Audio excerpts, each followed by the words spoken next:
তো এখন আছি আমরা ওই শঙ্কর নেত্রালয় হাসপাতালে। দেখেন কত বড় সিরিয়াল, এগুলা সব এই যে জায়গায় একটা ফর্ম দেয়, ফর্ম এন্ট্রি করতে হয়। এন্ট্রি করার পরে ওই যে ভিতরে এই ফর্মটা রাখতে হয়, রাখার পরে আবার ওইখান থেকে এরা ডাকার পর আবার আরেকটা ফর্ম দেয়। ওই ফর্মে আবার অ্যাড্রেস লিখতে হয়, বাংলাদেশের অ্যাড্রেস লেখার পরে তারপরে ওনারা বলে দেয় কখন যেতে হবে। আসলে সমস্যা একটাই, আমাদের ভাষা ওরা বুঝে না, ওদের ভাষা আমরা বুঝি না, চেন্নাইয়ের ভাষা, তামিলনাড়ুর ভাষা কিছু বোঝে না, কি বলে না বলে কিচ্ছু বুঝি না। এই যে লোকজন সব বসে আছে, একজন মাইক দিয়ে ডাকার পরে ওইখানে যাইতে হয়, এই হলো সিস্টেম। তো আমাদের সময় হলো 10টার সময় ভিতরে যাব আমরা। এই হলো অবস্থা। ভাষাগত অনেক প্রবলেম আছে, ভাষা না বুঝলে খুবই সমস্যা।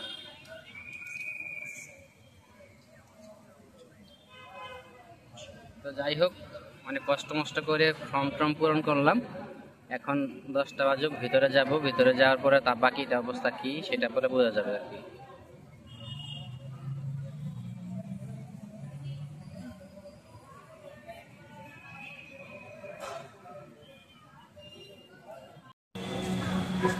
আমাদের ভাষা ওনারা বোঝে না, আর ওনাদের ভাষা বুঝি না আমরা।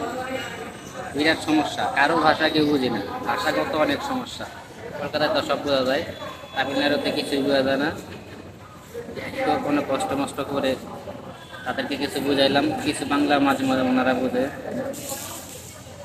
এখন আমরা একটু ভিতরে যাব, ভিতরে যাওয়ার পর দেখি বাকিটা কি হয়, পরে আবার পরবর্তীতে কি সমস্যা হচ্ছে না হচ্ছে সেটা পরবর্তীতে শেয়ার করি। হলো শঙ্কর নেত্রালয়ের ভিতরের পরিবেশ। তো এটা হলো অপটিক্যাল সার্ভিস, যার চশমা লেখা তারা এখান থেকে চশমা নেয়। এটা হলো আরেকটা ব্লক, এখানে এই জায়গায় আমরা চিকিৎসা নিব। তো এই যে এই পাশে হলো গিয়া ফার্মেসি। এই ভিতরে অনেকগুলা ব্লক আছে, অনেক, যার যেই ব্লকে যাওয়া দরকার তারা সেটা বলে দেয় যে আপনাকে ওই ব্লকে যেতে হবে। বাকিটা আবার পরে দেখাচ্ছি। হাসপাতালের পাশে এই পার্কটি, এদের সবাই যার যার মতো বসে আছে। আসলে বসে থাকার কারণ হলো যারা অনেক লম্বা সময় পরে সিরিয়াল পাইছে তাদের আসলে বসে থাকা ছাড়া কোনো উপায় নাই।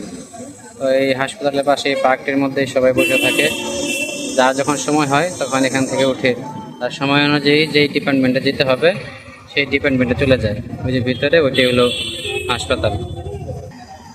আর এই যে বাইরে, এই যে গেটের বাইরে হলো মেন রোড, এই হলো মেন রোড।